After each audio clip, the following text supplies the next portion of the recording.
জীবনে সবকিছুর জন্য আলহামদুলিল্লাহ বলতে হয়। কারণ কোনো কিছু আমাদের হাতে নেই। পুরাটা আল্লাহ আমাদের ভাগ্যে যা লিখেছেন তাই হবে।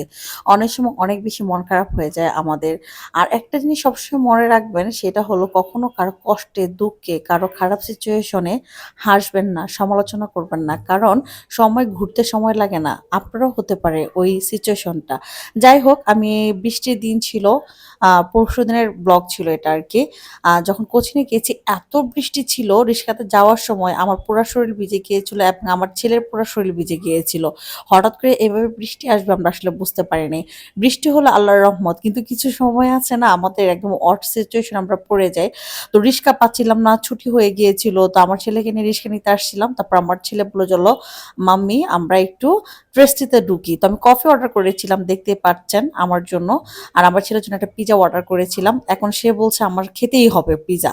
না হলে হবে না। ওর জন্য কেকও অর্ডার করেছি আমি।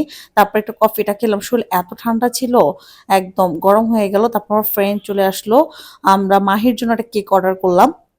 আর সবাই দুজনকে একসঙ্গে দেখতে পান মেক্সিমাম টাইম বিকজ আমার ফ্রেন্ডের মেয়ে আর আমার ছেলে এক কোচিনে পড়ে এই জন্য সব ভিডিওতে আপনারা দেখতে পারেন আর কি আমাদেরকে।